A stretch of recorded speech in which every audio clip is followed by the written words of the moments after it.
하나님의 말씀 사도행전 4장 1절부터 7절까지 같이 읽겠습니다. 시작.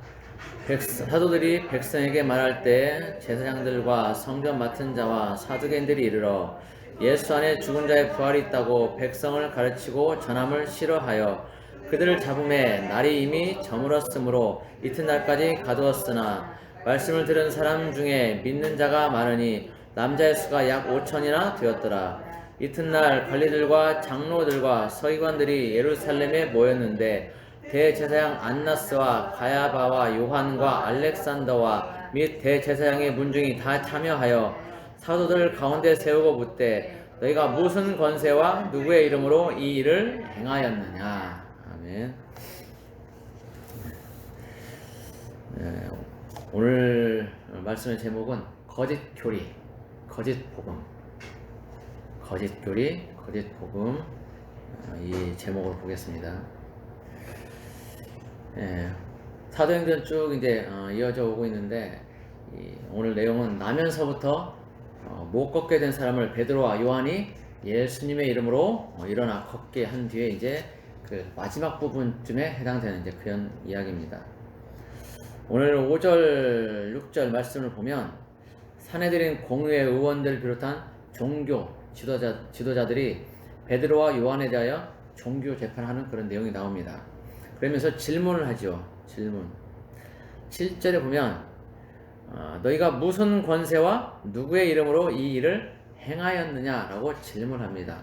그러니까 지금 재판하면서 이제 신문하는 거예요. 이 내용으로. 여기에서 자, 이 일을 행하였느냐, 그러니까 무슨 권세와 누구의 이름으로 이 일을 행하였느냐 그러는데 이 일이 어떤 일인가 한번 보겠습니다. 이 일. 이들이 말하는 이 일. 2절에 보면 2절에 예수 안에 죽은 자의 부활이 있다고 백성을 가르치고 전함을 싫어하여 그들을 잡음에 이렇게 되어 있죠. 그러니까 이 일이라는 것은 예수를 믿으면 죽은 사람도 살아나고 또 영원히 산다는 것을 전하는 그 일을 말하는 겁니다. 즉 복음 전하는 일, 예수 그리스도를 전하는 그 일을 말하는 거죠. 그러면 이제 무슨 권세로 누구의 이름으로 이 일을 했느냐고 이제 물어봤죠. 그러면 거기에 대해서 한번 봅시다. 당시는 그 당시에는 이 종교적인 일을 하려면 사내들인 공의회 그 허락을 받아야 했어요. 그리고 그들은 그 모든 종교적인 모든 권세를 다 가지고 있었어요. 그런데 그들의 허락 없이 병자를 치유하고 백성을 가르치는 그런 일을 했기 때문에 문제가 되는 겁니다. 그러니까 공의회의 허락을 받았거나 아니면 유명한 랍비의 제자로서 그 일들을 했다면 전혀 문제가 되지 않았을 겁니다. 그런데 그들의 허락도 없고 유명한 랍비의 제자들도 아니고 더군다나 자신들의 교리와도 다른 것들을 가르쳤기 때문에 문제가 되는 거죠.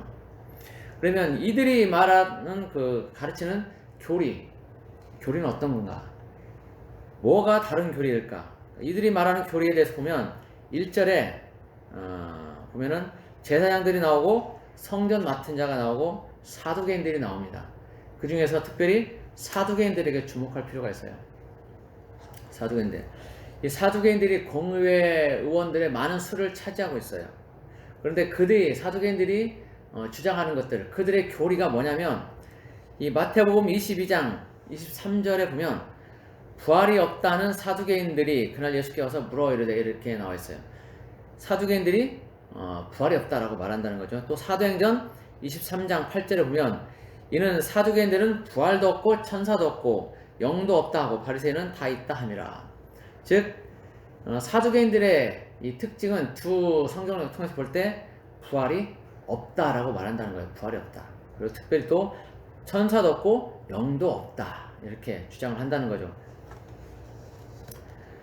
그러니까 이들의 교리는 쉽게 말하면 부활이 없다라는 거예요. 그런데 예수님의 제자들이 예수님의 부활과 또 예수를 믿고 죽은 자의 부활을 그렇게 전하고 가르치기 때문에 다른 교리를 전한다 해서 문제가 되는 거예요.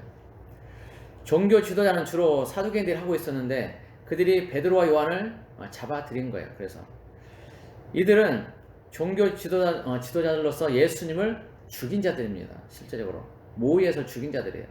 주동한 사람들이에요. 그래서 자기들이 죽인 그 예수가 살아났고 또 그 예수를 믿으면 영생을 얻는다고 그러니까 자기들의 교리와 다른 것을 가르친다고 해서 문제를 삼은 겁니다. 그들은 그런 교리를 가르쳤다고 해서 또 이들을 잡아들일 권세도 있었던 거죠. 실제로 잡아들였고 또 재판하고 또 심지어 채찍질할 권한도 있어요. 죽일 권한도 있고. 물론 이제 실제 그 로마의 치하에서는 실제로는 못 죽이죠. 그 전에는 로마의 치하에 있기 전에는 돌로 쳐서 죽일 수 있고 또 사형을 집행할 수 있는 권한도 있었어요. 그런데 로마의 치하에 있으면서 실제적인 어떤 사형에 관한 권한은 로마의 허가를 받아야 됐죠. 어쨌든 공유의 막강한 권한들이 있는데 그래서 예수님의 부활을 전한다는 이유로 이제 베드로 요한을 잡아들인 겁니다. 또 자기들의 교리와 다른 것들을 가르쳤기 때문에 그걸 문제 삼아서 잡아들인 거죠. 그런데 오늘날에도 많은 교단들이 자기들의 교리에 치중하면서 하나님의 뜻에 어긋나는 것들을 가르치고 있습니다. 제가 누누이 여러 번 이제 몇 번 얘기한 적이 있는데 종합적으로 한번 보겠습니다. 먼저는 구원받기로 예정되었다는 그런 얘기들을 합니다. 그리고 한 번 구원은 영원한 구원이다 라고 말하기도 하고 또 예수를 믿으면 과거, 현재, 미래 모든 죄가 다 용서되어진다 이렇게 얘기를 합니다. 일단 이 세 가지를 보도록 하겠습니다. 먼저 구원받기로 예정되었다. 이것이 하나님의 입장에서는 가능해요. 하나님은 모든 사람을 다 아시고 하나님께는 모든 것이 현재이기 때문에 누가 구원받을지를 다 아시는 거예요. 그래서 하나님 편에서는 예정되었다라고 말할 수가 있어요. 그러나 우리 입장에서는 시간의 개념이 있는 우리 입장에서는 예정되었다는 것을 말하면 안 돼요. 그러면 뭐가 문제냐면 누구는 하나님이 선택하시고 누구는 선택하지 않는다 이렇게 되는 거예요. 누구는 구원받기로 이쁘니까 이렇게 하고 누구는 안 이쁘니까 내버려 두고 이런 게 되는 거예요. 그러면 구원에 대한 책임이 하나님께 있게 되는 거예요. 하나님께. 실제 범죄한 사람이 그 악을 행함으로 인해서 그 사람이 지옥에 가게 되는 건데 그 책임이 이제 하나님께로 떠넘겨지는 거예요. 하나님이 이 사람을 이뻐해서 구원하고 하나님이 이 사람이 안 이뻐해서 안 구원하고 선택 안 하고 이렇게 되는 거예요. 하나님이 선택하고 선택하지 않고. 그래서 교리가 모순이 되는 거예요. 잘못하면 하나님을 나쁜 하나님으로 불의한 하나님으로 만들 수가 있는 겁니다. 그래서 이 교리는 옳지 않아요.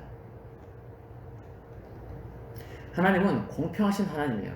모든 사람들이 다 예수 그리스도를 통해서 구원에 이를 수 있도록 그렇게 다 만들어 놓으셨어요. 예수님이 십자가에 죽으신 것, 피 흘려 죽으시고 부활하시고 승천하시고 다시 오시겠다는 약속하신 것도 다 우리들을 위한 거예요. 모든 사람들을 위해서. 그러니까 구속사역은 하나님이 다 이루어 놓으신 거예요. 구속사역은. 구속사역. 우리를 죄에서 구원하는 그 구속사역은 예수님이 십자가에서 다 완성해 놓으셨단 말이죠. 근데 그거를 사람에게 이제 기회를 주셨어요. 너희가 내가 할 일을 다 해놨다. 하나님 편에서 내가 할 일을 다 해놨다. 이제 너희들이 그걸 선택해야 된다라는 거죠. 선택권이 우리에게 있어요.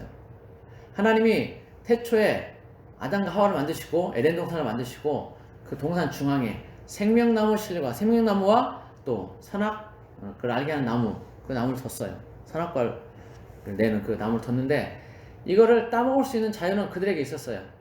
다만 하나님이 너희는 선악을 알게 한 나무의 열매는 먹지 말라라고 말씀하셨죠. 그러나 먹고 안 먹고는 누구 책임이냐면 누구 자유냐면 아담과 하와의 자유고 그들의 책임이었어요. 지금도 마찬가지예요. 지금도 예수님은 모든 것을 다 마련해 놓으셨어요. 우리가 죄에서 용서받을 수 있는 모든 걸 완벽하게 다 해놓으셨단 말이죠. 그래서 예수님만 믿으면 우리 모든 죄는 다 용서가 되어지는 거예요. 근데 그 책임이 이제 하나님 선택, 누구를 선택하고 누구를 선택하지 않았다. 이렇게 말하면 하나님 편에 불리한 것이 되는 거예요. 하나님이 불의한 하나님이 되는 거죠. 성경에서는 그렇게 가르치지 않아요. 로마서 8장 29절에 보면 하나님이 미리 하신 자들을 또한 그 아들의 형상을 본받게 하기 위하여 미리 정하셨으니 이는 그로 많은 형제 중에서 맏아들이 되게 하려 하심이니라. 또 미리 정하신 그들을 또한 부르신 그들을 또한 의롭다 하시고 의롭다 하신 그들을 또한 영화롭게 하셨느니라. 이렇게 말씀하세요. 하나님은 미리 아신단 말이에요. 누가 구원받을지 미리 아시기 때문에 그들이 구원받을 때 하나님이 그들을 인정해 주신다는 거예요. 선택해 주신다. 받아주신다. 그런 얘기예요. 하나님이 처음부터 누구는 선택하고 누구는 선택하지 않고 이게 아니라 하나님께서 볼 때 모든 걸 다 아시기 때문에 미리 아시고 그들이 하나님을 찾을 때 하나님께 나올 때 예수를 믿을 때 그들을 받아들여 주신다. 그런 말씀인 거예요. 그래서 미리 아신 자들이라는 말씀을 여기서 하고 있어요. 또 로마서 11장 2절에도 보면 미리 아신 자기 백성이라고 말씀하고 있어요. 미리 아신 자기 백성. 하나님은 미리 아신다는 거예요. 미리 아셔. 그래서 우리가 예수님을 마음에 받아들일 때 우리를 하나님의 자녀로 인정하고 받아주신다라는 그런 개념인 거예요. 선택이라는 것이 그냥 하나님이 누구는 선택하고 선택하지 않고 이런 것이 아니라는 거죠. 자, 그리고 두 번째 보면 한 번 구원은 영원한 구원이다 이렇게 말하는 사람들이 있죠. 그런 교리를 가르치고 있는 사람들이 있어요. 한 번 구원은 영원한 구원이다. 이것은 영지주의자들이 주로 얘기하는 거예요.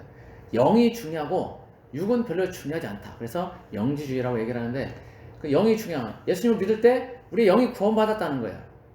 그래서 영이 구원받았고 영이 본질이기 때문에 우리 육신은 어떤 일을 해도 우리 구원에는 아무 영향이 없다. 구원이 취소가 안 된다. 이렇게 말하는 거예요. 그래서 그런 사람들의 삶은 경건하지 못하고 거룩하지가 못해요.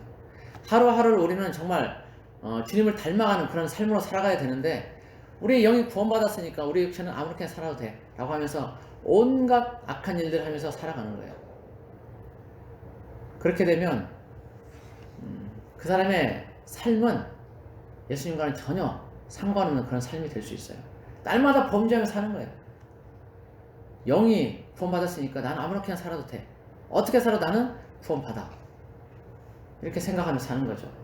그러니까 삶이 변화가 없어요. 신앙과 삶이 하나가 돼야 되는데 신앙과 삶이 별도로 나눠져 있는 거예요. 많은 교회가 세상으로부터 지탄받고 욕을 먹는 이유는 우리의 신앙과 삶이 하나가 되지 않기 때문에 그래요. 교회에서는 거룩한 척 하는데 사회에 나가면 누가 예수 믿는지 누가 예수 믿지 않는지 전혀 구분이 안 되는 거예요. 우리의 삶에서도 예수의 향기가 나고 예수의 이름이 드러나야 되는데 전혀 그렇지 않은 거예요. 똑같아 세상 사람들과 똑같은 생각을 하고 똑같이 행동을 하는 거예요. 그러니까 문제가 되는 거예요. 그 근본이 이제 영지주의가 있는 거예요. 영지주의. 우리는 아무렇게나 살아도 돼. 우리는 구원받았으니까 우리 영이 구원받았으니까 우리 육신은 아무렇게나 살아도 돼. 우리의 삶은 어떻게 살아도 상관이 없어. 우리의 구원은 취소되지 않아. 이렇게 말하는 거죠. 그러나 하나님은 절대 그렇게 말씀하지 않으세요. 성경에 보면 에스겔 18장 24절에 보면 만일 의인이 돌이켜 의인이라는 것은 하나님이 인정한 사람, 예수를 믿은 사람을 얘기하는 거예요. 만일 의인이 돌이켜 그 공의에서 떠나 범죄하고 악인이 행하는 모든 가증한 일대로 행하면 살겠느냐? 그가 행한 공의로운 일은 하나도 기억함이 되지 아니하리니 그가 그 범한 허물과 그 지은 죄로 죽으리라. 의인, 하나님이 인정한 의인이 있었는데 그 의인이 돌이켜서 악을 행하고 죄를 범하면 그 의인은 아무것도 남지 않는다는 거예요. 그 범한 죄로 말미암아서 그 사람이 죽게 된다는 거예요. 그러면 이것이 구약에만 해당되냐? 아니에요. 하나님의 말씀은 영원히 살아있는 말씀이에요. 그리고 신약에도 있어요. 히브리서 6장 5절 6절을 보면 선한 말씀과 내세의 능력을 맛보고도 타락한 자들은 다시 새롭게 하여 회개하게 할 수 없나니 그렇게 말씀하고 있어요. 여기에서 선한 말씀과 하나님의 선한 말씀과 내세의 능력을 맛보고도 타락한 자들이라고 말하고 있어요. 그럼 타락할 수 있다는 거예요? 없다는 거예요? 타락할 수 있다는 거예요. 예수 믿어도 타락할 수 있다. 예수 믿어도 구원받지 못할 수 있다라는 거예요. 예수 믿고 올바로 살지 않으면 구원받지 못한다. 구원이 취소될 수 있다라는 얘기를 하고 있는 거예요. 구약에서도 말씀하고 있고 신약에서도 분명하게 말씀하고 있어요. 그래서 한 번 구원은 절대로 영원히 보장되는 게 아니에요. 날마다 말씀 가운데 살면서 말씀을 이루어 가려고 몸부림치는 삶을 살아야 구원에 이를 수 있는 거예요. 주님을 위해서 내 모든 걸 드리고 희생할 수 있는 그런 사람이 구원에 이를 수 있는 거예요. 최종적인 구원.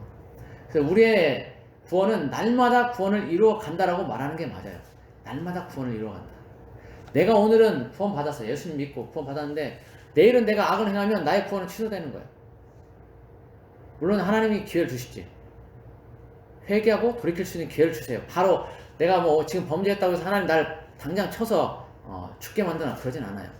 하나님은 사랑의 하나님이기 때문에 우리에게 돌이킬 수 있는 기회를 무한히 주세요. 무한히 490번 이상 무한히 주세요.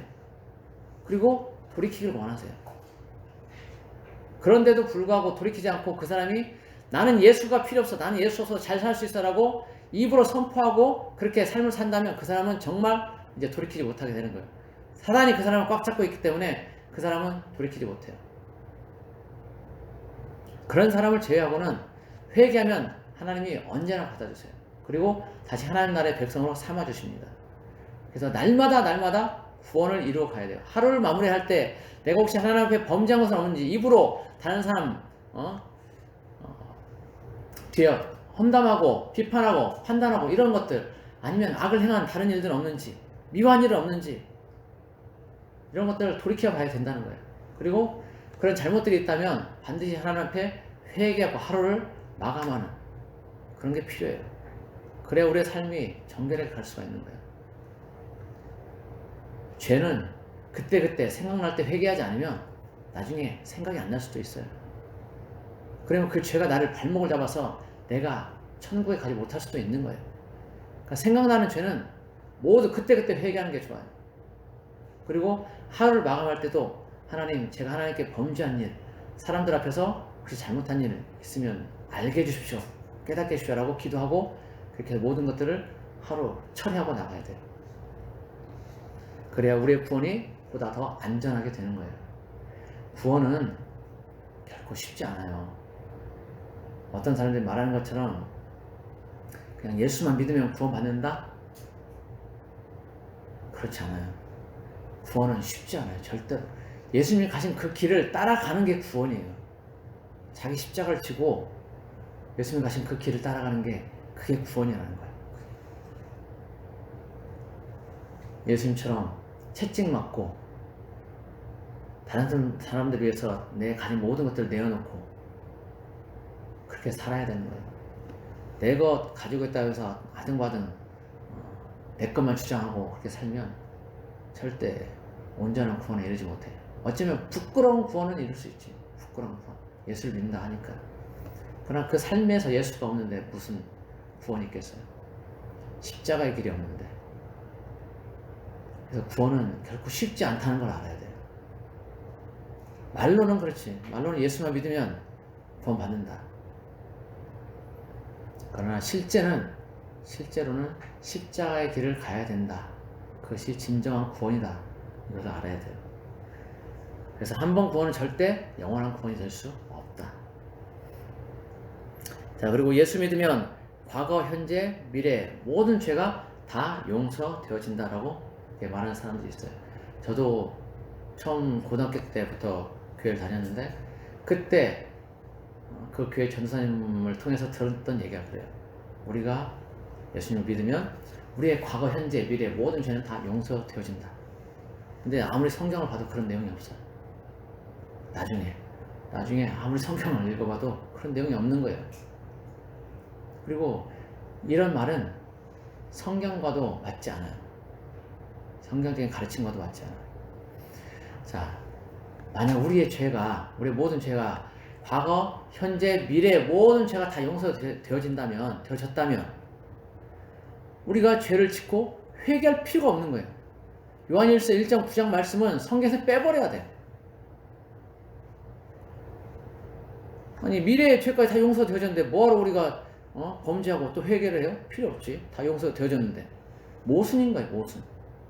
성경에도 없는 그런 가르침을 하면서 모순을 만들어냈던 거죠. 사람들을 혼미하게 만든 거예요. 사람들이 경건하게 살지 못하도록 그렇게 만들어 놓은 거예요.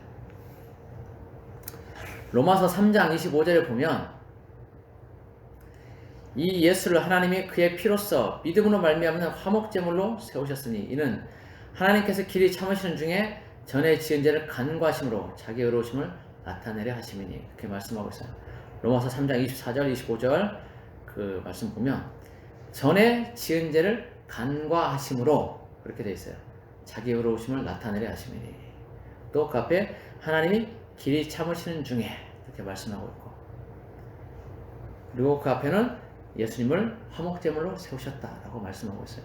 즉 예수 그리스도가 십자가에 피 흘려 죽고 화목제물이 되신 이유는 우리가 이전에 지었던 과거의 모든 죄, 예수 믿기 이전의 모든 죄를 간과하심으로, 그러니까 용서하심으로 더 이상 들추지 않는다는 거야.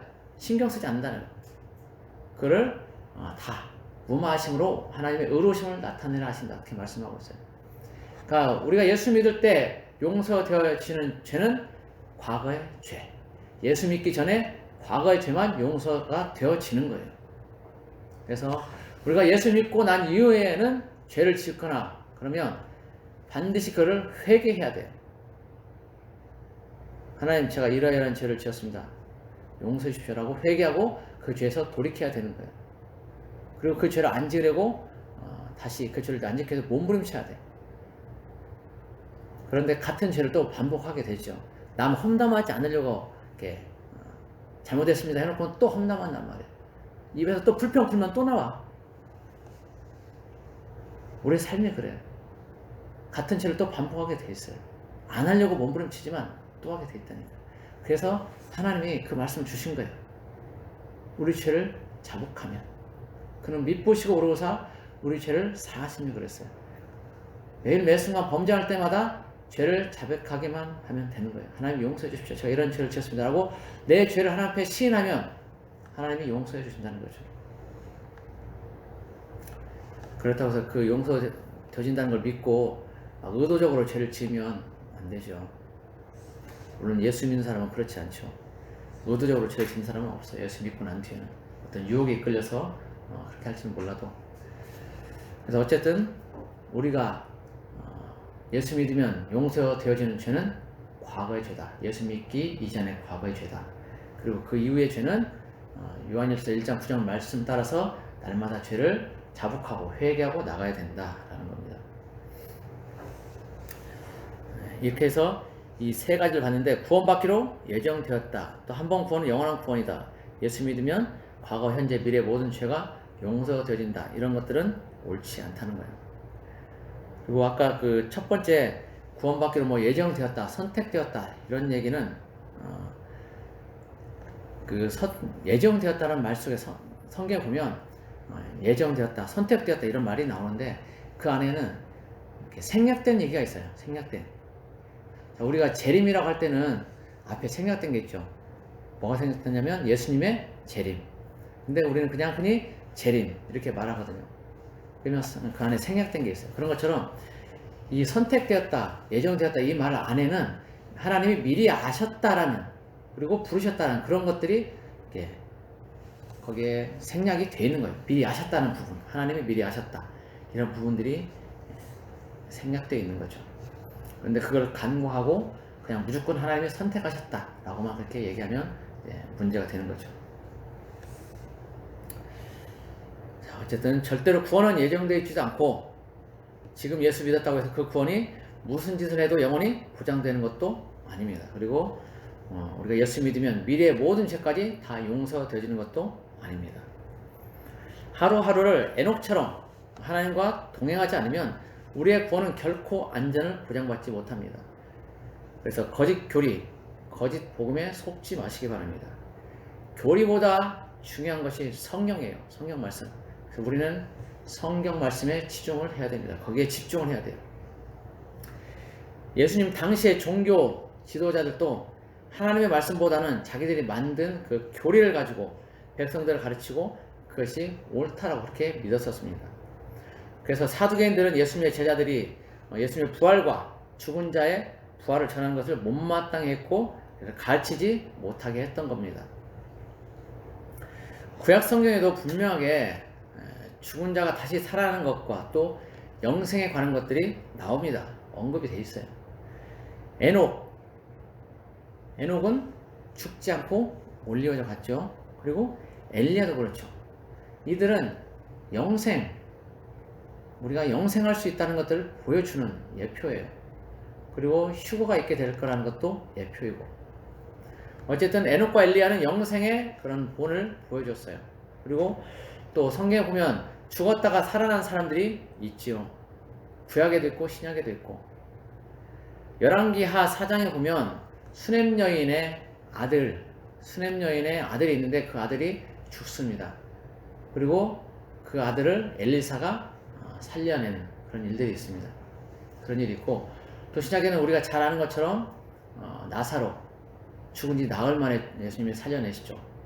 이런 것들은 죽은 자의 부활이 있다는 것들을 보여주는 거예요. 그리고 죽은 자의 부활에 대해서는 예수님이 가장 큰 예표가 되는 것이고, 그리고 하늘에 올라가셔서 지금도 살아계시는 그 영생의 가장 큰 예표가 또 되시죠. 어쨌든 예수님 외에도 구약과 신약에서 영생과 또 죽은 자의 부활에 대해서는 분명히 언급을 하고 있습니다. 성경을 보되 제대로 보지 않으면 하나님의 뜻과는 무관하게 엉터리 교리를 만들어낼 수가 있습니다. 그리고 그 교리를 믿고 경건한 삶을 살지 않은 자들은 결국 그 교리 때문에 멸망하고 지옥에 갈 수도 있습니다. 무조건 교리를 신봉하지 말고 정말 그런지 베레아 사람들처럼 살피고 또 살펴야 합니다. 우리 스스로가 성경을 연구해야 됩니다. 이 사도행전 17장 11절에 보면 베레아에 있는 사람들은 데살로니가에 있는 사람들보다 더 너그러워서 간절한 마음으로 말씀을 받고 이것이 그러한가 하여 날마다 성경을 상고함으로, 이렇게 돼 있어요. 이 베레아 사람들처럼 우리가 성경을 묵상하고 상고하고 연구해야 되는 거예요. 그런데 일반 성도들은 특별히 관심을 가지지 않는 한 성경을 연구하기가 쉽지가 않죠. 날마다 먹고 사느라 바쁘죠. 그래서 성경을 연구할 그런 시간들이 없어요. 짬을 못 내죠. 정말 자기가 성경에 대해서 알고 싶다고 하는 그런 사람은 어떻게든 또 시간을 내서 하겠지만, 대부분의 사람들은 그냥 바쁘다는 그런 핑계로 하지 못해요. 그래서 우리는 그걸 가르쳐 줄 수 있는 지도자를 잘 만나야 돼요. 성경을 잘 가르쳐 줄 수 있는, 성경대로 정말 알려줄 수 있는 그런 사람을 만나야 돼요. 성경을 하나님의 뜻에 따라 제대로 가르쳐 주는 지도자를 만나야 됩니다. 그래야 우리의 삶이 안전해요. 거짓 교리, 거짓 복음을 전하는 지도자를 만나면 그 지도자와 함께 멸망할 수도 있습니다. 그래서 신천지나 아니면 하나님의 교회, 통일교, 이런 여러 이단들이 나타나고 또 함께 멸망하게 되는 거예요. 그런데 사람들은 자기들이 노력하지 않아도 천국에 가기를 원합니다. 신앙생활도 편하게 하기를 원해요. 그래서 비대면 예배, 코로나 때 비대면 예배 했었죠. 그 비대면 예배 하니까 집에서 화상으로, 핸드폰으로 이렇게 그 화면만 보면서 그냥 교회 안 가도 되거든요. 그렇게 편하게 예배를 드렸죠. 우리는 비대면 예배 한 적이 없지만 일반 큰 교회나 보통 다른 교회들은 비대면 예배를 많이 했단 말이에요. 화상으로. 그리고 나서 이제 코로나 어느 정도 마무리되고 다시 이제 대면 예배를 하게 되니까 성도들이 그 편한 맛에 길들여져 가지고 교회에 나오질 않아요. 아주 많은 숫자들이 교회를 떠나는 그런 일들이 많이 생겼어요. 그게 한 획을 긋는 거예요. 진정한 믿음을 가진 사람들이 어떤 사람들인지 예수님이 시험하신 거예요. 테스트하신 거예요. 너희들의 믿음을 보겠다. 근데 편한 것에 길들여져 있는 사람들, 정말 예수 믿는 게 아니라 그냥 종교생활 했던 사람들, 신앙생활을 한 게 아니라 종교생활 했던 사람들은 그 편한 맛에 길들여서 다시 이제 대면 예배, 교회로 나오라 하니까 안 나가는 거예요. 사람들은 신앙생활도 편하게 하길 원해요. 편하게. 내 것을 희생하고 내 시간을 투자하고 내 것을 하나님께 드리기를 원하지 않아요. 그냥 하나님이 나를 위해 존재하기를 원하는 거예요. 내가 하나님을 위해 존재하는 게 아니라 하나님이 나를 위해 존재하기를 원하는 거죠.